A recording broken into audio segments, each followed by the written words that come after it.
ఆమె ఆ మాటకు బహుగా తొందరపడి ఈ శుభవచనం ఏమిటో అని ఆలోచించుకొనుచుండగా దూత మరియా భయపడకము, ఇదిగో నీవు గర్భము ధరించి కుమారుని కని ఆయనకు యేసు అని పేరు పెట్టుదువు.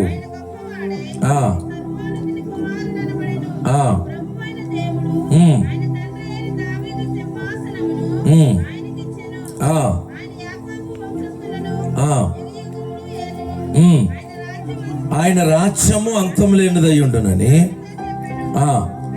అందుకు మరియా, నేను పురుషుని ఎరగని దాననే ఇది ఎలాగూ జరుగునని దూతతో అనగా.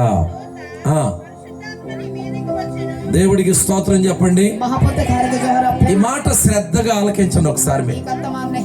నేను పురుషుని ఎరగని దాననే ఇది ఎలా సాధ్యమవుతుంది? ప్రపంచంలో ఎప్పుడూ జరగలేదు కదా, ఎలా సాధ్యమవుతుంది? సాధ్యమవుతుందా సాధ్యం కానిదా అది దేవుడు చేసే కార్యం. ఇప్పుడు కావలసింది ఏంటంటే నీవు సిద్ధమా కాదా? ప్రపంచంలో ఎక్కడా జరగని కార్యం నీకు చేయడానికి దేవుడు సిద్ధంగా ఉన్నాడు. నీవు సిద్ధమా కాదా? నేను నిజరి నెహకి మంజికి ఆఏ. వినండి వినండి, జాగ్రత్తగా వినండి. మారు నెహకి నెహకి విన్నా. మనం సిద్ధమైతే గనక, మారు నెహకి మచ్చి, మనము రెడీ అయితే గనక, మారు రెడీకి మచ్చి, మనము దేవునికి అప్పగించుకోగలిగితే గనక, మహాపురుతో అప్పజెప్పే. అంటే దేవునికి అప్పగించుకోవటం అంటే మామూలు విషయం కాదు. ఇక్కడ మహాపురుతో అప్పజెప్పే అన్నయ్య నెహయ. మరియా అప్పగించుకోవాలి అంటే మరియమ్మ ఏనికి తాను అప్పజెప్పే కొన్ని శ్రమలను ఎదుర్కోవాలి. ఎందుకంటే వివాహం కాకుండా గర్భాన్ని ధరించడం ఆ దినాల్లో నేరం. రాళ్లతో కొట్టి చంపేస్తారు. అలాంటి భయంకరమైన పరిస్థితుల్లో ఆమె సిద్ధమే అంటుందండి. అంటే ఎదురయ్యే సమస్యలు మామూలుగా ఉండవు,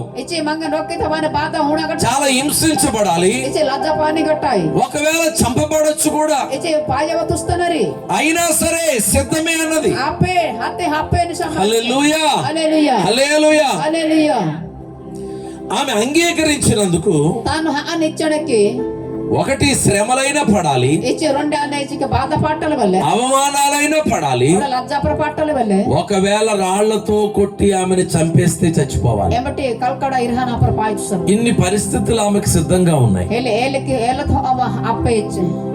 కానీ దేవదూత చెప్తున్నాడు, నువ్వు సిద్ధమా? నీవు నిజరి నిద్దికి. ఆమె అంటుంది, నేను సిద్ధమే, నేను సిద్ధమే. హల్లెలూయా హల్లెలూయా. ఎప్పుడైతే ధైర్యంగా సిద్ధము అన్నదో, దేవుని కార్యాన్ని అనుభవించడానికి తను తాను అప్పగించుకున్నదో, పరిశుద్ధాత్మ దేవుని శక్తి దిగిరావటం ప్రారంభించింది. దేవుని బిడ్డలారా అర్థం చేసుకోండి, మనం ఎప్పుడైతే దేవుని కార్యానికి మనల్ని మనం సిద్ధపరచుకుంటామో వెంటనే పరిశుద్ధాత్మ దేవుని శక్తి దిగిరావటం ప్రారంభిస్తుంది. పరలోకము నుండి దేవుని శక్తి దిగిరావటం ప్రారంభిస్తుంది. హల్లెలూయా.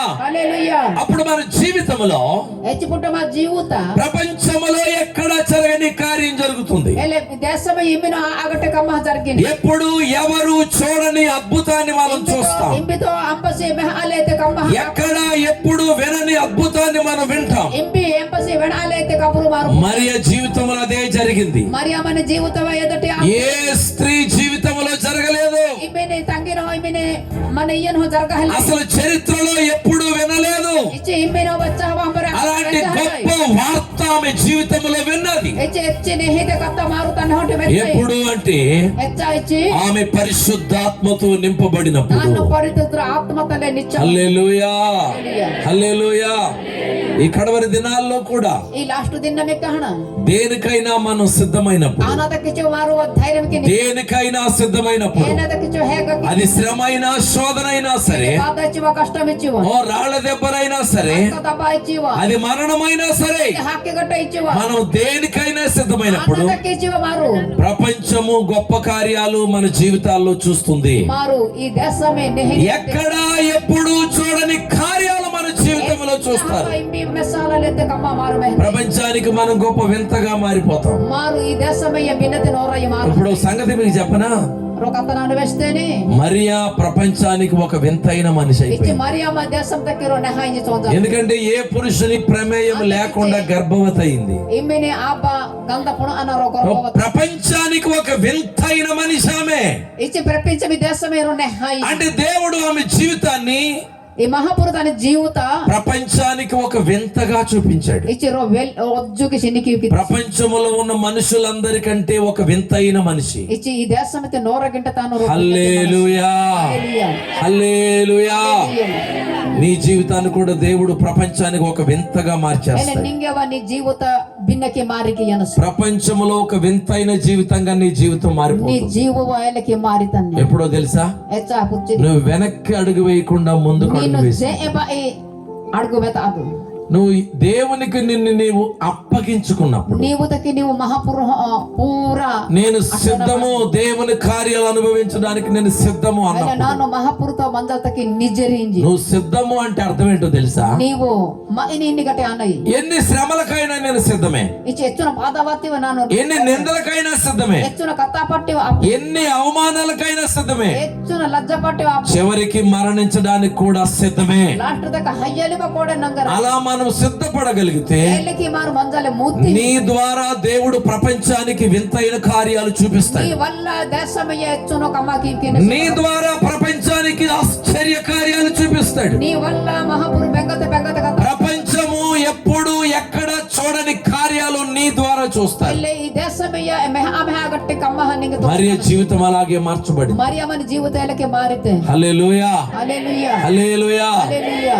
ఈ రాత్రి దేవుని ప్రజలారా, ఇలా ఆహా నా జీవిత తంగి దేవుని బిడ్డలారా, మహాపురుతి తంగి సక్కహ ఎప్పుడు ఎక్కడా చూడని కార్యాలు చూడాలని ఆశపడుతున్నారు. ఎచ్చహకే ఇమ్మిని దినత మెస్సహల కమ్మహాను ఎప్పుడు ఎక్కడ వినని అద్భుతాలు వినాలని ఆశపడుతున్నారు. మారు వెంజహల ఏల్తే కబురు నీ జీవితం అలా వింతగా, విచిత్రంగా, ఆశ్చర్యంగా మారాలని ఆశపడుతున్నావా? జీవు బెంగకి మారాలి వెళ్ళి అయితే నువ్వు దేవునికి అప్పగించుకో.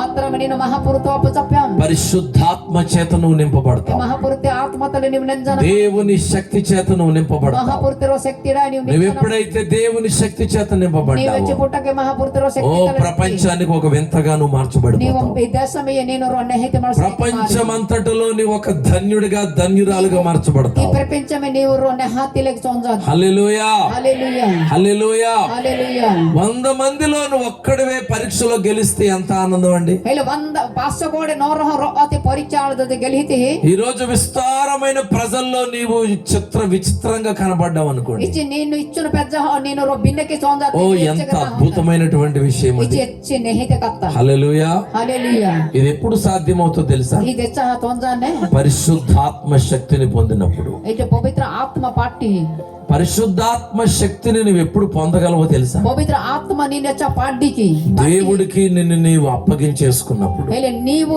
మహాపురుతో పూర అట్టన మచ్చిది. నీ ఇష్టాలు, నీ కోరికలు, నీ ఆనందాలు వదిలిపెట్టేసి, hele నీ ఇష్టమే నేను హట్టమన నేను పరమణ పిస్తుస్తి. నీ స్వచిత్తాన్ని వదిలిపెట్టేసి, నీ ఆనందమనేద పిస్తుస్తి. ఇక నీ సొంత ఆనందాలన్నీ వదిలిపెట్టేసి, నీ సొంతం నీ మన్నే నువ్వు ఎప్పుడైతే దేవునికి అప్పగించుకున్నావో hele నీ నెచ్చిపుట్టకి మహాపురు అప్పుడు పరిశుద్ధాత్మతో నింపబడతావు. ఏలకిచ్చిదైన మహాపురుత ఆత్మ దేవుని శక్తితో నింపబడతావు. మహాపురుత శక్తితల మంది నువ్వు లోకమును ఆనందిస్తూ పరిశుద్ధాత్మలో ఆనందించలేవు. నేను ఈ లోకమియగిన నిన్ను గౌరవం పాణినిచ్చి మాత్రం నేను మహాపురుత ఆత్మ. నువ్వు లోకములో సంతోషిస్తూ పరిశుద్ధాత్మలో సంతోషించలేవు. నేను ఈ లోకమియగిన నేను రాహ పాటించి నేను పవిత్ర ఆత్మ. నువ్వు లోకములో ఉన్న వాటిని పొందుతూ పరిశుద్ధాత్మ ఆత్మను పొందలేవు. ఇచ్చి నేను ఈ లోకమిత్ర రాహతికి నేను ఆస్వాదించి నేను పవిత్ర ఆత్మ అది లోకములో ఉండే ఆనందాన్ని వదిలినప్పుడే పరిశుద్ధాత్మ ఆనందాన్ని ele పొందగలవు. ఇంబతయ్య మారు పిస్తిదేహన మహాపురుత ఆత్మ మారుపానాయి ఆ పరిశుద్ధాత్మ ఆనందాన్ని పొందినప్పుడే ఆశ్చర్యాలు జరుగుతాయి నీ ele జీవితంలో. ఆత్మతే పట్టిదే నీ బెంగతే బెంగతే కమాను నీ బ్రతుకులో దేవుడు అటువంటి అద్భుతాలు చేయాలను, మీ బతుకుత నెహికి కమసికి అనసి అటువంటి ఆశ్చర్యమైన కార్యాలు దేవుడు నీ జీవితంలో ఏలతే జరిగించాలనుకుంటున్నాడు. బెంగతే బెంగతే కమ్మ ప్రభుతో వస్తానసి ఈ రోజు మనం అందరం సిద్ధమైపోవాలి. నిజు మారు బరతత్తై హల్లెలూయా, హల్లెలూయా, హల్లెలూయా. మరియ చెప్పినట్లుగా నేను సిద్ధమేనయ్యా, మరియా వెహనిలకి నాను అనే మహాపురు దేవుని చిత్త ప్రకారంగా నాకు జరుగును గాక. నీవేనికి వసి జైలకి ఆపే అబ్బా దేవా నీ చిత్తానికి నేను లోబడుతున్నాను. అబ్బా నీ కత్తతల నాన్ను ఇదిగో నీ మాటలకు నన్ను అప్పగించుకుంటున్నాను. నీ కత్తతల ప్రభు నాన్ను ఉడయమైంది ఇదిగో నీ మాటలు నాకు కావాలి ప్రభువా. మహాపురు నీ కత్తే ఆపే నీవు నాకు కావాలి రక్షకుడా. మహాపురు నేను గెలిపికి నేను నీకు అప్పగించేసుకుంటున్నానయ్యా. నాన్ను నింగి మన అప్పు చెప్పయి చేయని మరియ తన జీవితాన్ని అప్పగించేసుకుంది. మరియా తన జీవిత మహాపురు అందుకే తన బ్రతుకు ధన్యమైపోయింది. ఏలతకి తన్ని బతుకు బెర్రెన హయా ఈ రోజు మరియ జీవితాన్ని ధన్యం చేసినట్లుగా దేవుడు మీ జీవితాన్ని కూడా ధన్యం చేద్దాం. నింజు మరియా నేను నహాయించారు మీ జీవ మీరు అన్న హల్లెలూయా, హల్లెలూయా.